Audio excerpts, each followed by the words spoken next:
Bonjour, je m'appelle Claire Stride et je suis ravie de vous retrouver pour ce nouvel épisode de Pleinement Moi.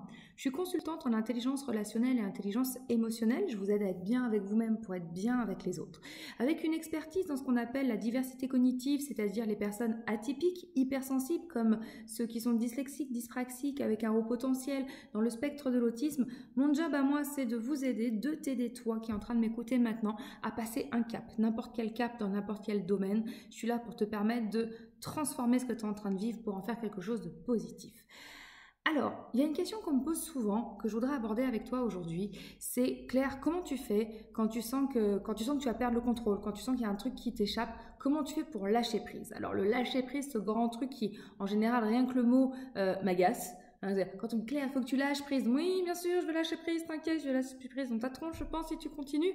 Le lâcher prise est quelque chose qui est devenu, comment dire, totalement galvaudé, qu'on utilise comme ça. Quand ça va pas, tu sais, il faut que tu lâches prise. Alors, oui, ça nous agace de l'entendre, mais oui, cette notion de lâcher prise est importante. Et au lieu de vous faire plein de discours théoriques, je vais vous raconter comment je gère comment je fais, qu'est-ce qui se passe à l'intérieur de ma tête, moi et moi, on va tout vous dévoiler quand je suis face à une situation qui est extrêmement difficile pour moi.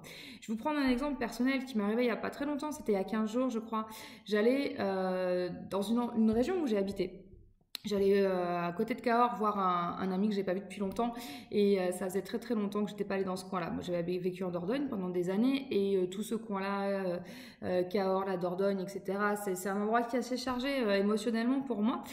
Et je sais pas pourquoi, quand j'ai quitté, quand je suis rentrée dans Cahors, j'ai commencé à traverser Cahors pour me rapprocher de mon lieu de rendez-vous. Et ben, j'ai commencé à me sentir super mal. J'ai commencé à avoir le début de la crise d'angoisse. Le début du truc qui me prend, tu vois, ça me prend au niveau de la poitrine. Je commence à avoir du mal à respirer, c'est pas fluide. Et j'ai peur. Et je sens quelque chose qui va pas, tu vois. Comme je suis plus du tout dans le contrôle de ce que je suis en train de ressentir, ça va pas du tout. Et donc, je suis en train de rouler, je me sens pas bien, je ne suis pas capable de mettre des mots sur ce que je suis en train de vivre. Par contre, je suis vraiment en train de le vivre. Et là, maintenant, j'ai le choix. Soit je me laisse complètement envahir par cette sensation extrêmement désagréable, quitte à m'arrêter sur le bord de la route, à faire demi-tour, etc. Tout est possible pour fuir cette sensation. Soit je vais regarder vraiment ce qui se passe. Je ne savais absolument pas pourquoi j'étais dans cet état. Je ne pensais pas que le fait d'aller dans cette région me ferait quelque chose. C'est pas la première fois que j'y retourne, mais là, je sais pas, il y avait peut-être quelque chose de spécial, l'effet des confinements, tout ça, j'en sais rien. Mais je commençais à ressentir une oppression. J'ai réfléchi et je me suis dit, ok, j'accepte. J'accepte de ressentir cette oppression.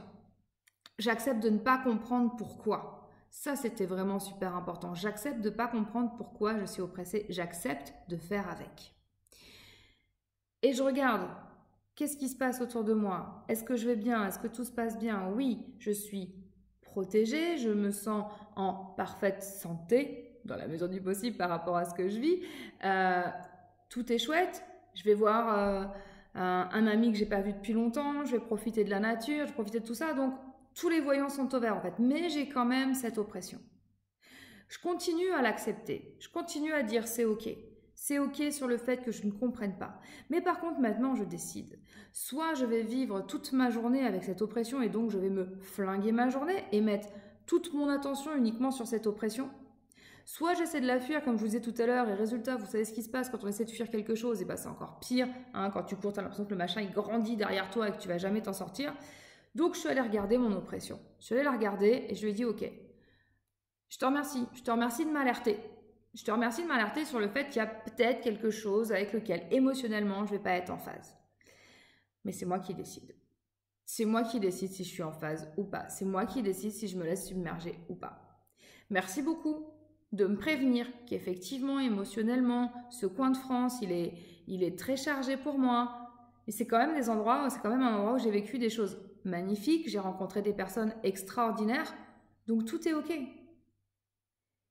Et je peux comprendre, je peux entendre d'avoir certaines peurs qui sont encore enfouies, peut-être d'avoir certaines appréhensions qui se manifestent, mais je décide qu'elles ne m'envahissent pas. Je les remercie et je les reconduis. Je les reconduis à la sortie, c'est-à-dire, moi je les renvoie, j'ai une visualisation en fait où tout ce qui est toxique, tout ce qui vient me parasiter, en fait j'imagine que ça traverse mon corps par mes jambes et que ça rentre dans la terre et que du coup ça retourne à la terre pour faire quelque chose de positif. Et je prends le temps de faire ça. Et oui, si besoin, je m'arrête sur le bord de la route, je respire un bon coup, je prends l'air, ça me fait du bien, je regarde la nature et j'attends que mon rythme cardiaque se calme. Et je me dis, c'est ok.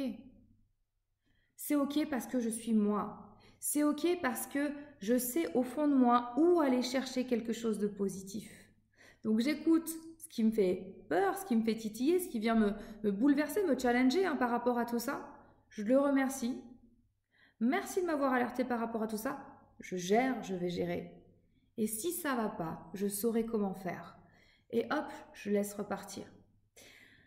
Ça fonctionne à chaque fois. Ça m'a pris un peu de temps pour y arriver, t'imagines bien.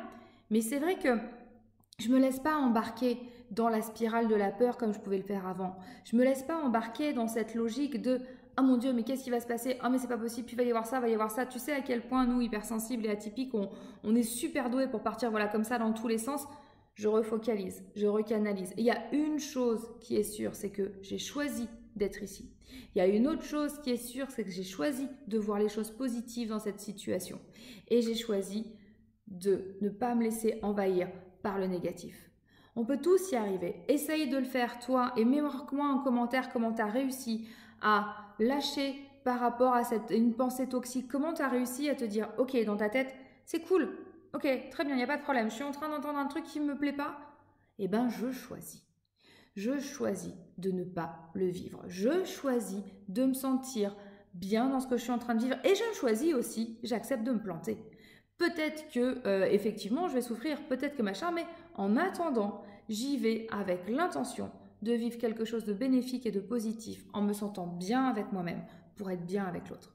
J'arrive à faire ça parce que j'ai confiance en moi. J'arrive à faire ça parce que j'ai un très bel amour de moi qui grandit chaque jour. J'ai cette magie de vie à l'intérieur qui me rappelle à quel point c'est chouette tout ce que je rencontre, tout ce que je vis, à quel point j'aime la vie, à quel point j'aime l'harmonie que je peux avoir avec les gens, à quel point je me nourris de tout ça, à quel point je suis sensible et réceptive, et c'est vraiment mon hypersensibilité qui me permet d'avoir cette force en moi, parce que si mon hypersensibilité va voir tout ce qui est délicat, elle peut aussi voir, et elle va surtout voir tout ce qui est beau, et du coup je décide de prendre cette grille de lecture. J'espère que ça t'aidera à passer les caps difficiles, à discuter avec toi, avec tes peurs, avec tout ça pour te dire « Ok, mais là, je décide que je choisis d'aller sur quelque chose de positif. » Et tu verras qu'à force de le faire, un jour après jour, mois après mois, année après année, eh ben tu arriveras, pardon, tu vois, c'est l'émotion, tu arriveras à te sentir aligné, pleinement toi, et à aller vivre n'importe quelle situation, parce que tu sauras où aller puiser chez toi cette confiance, cette foi, cet amour que tu as en toi et en la vie pour pouvoir tout affronter.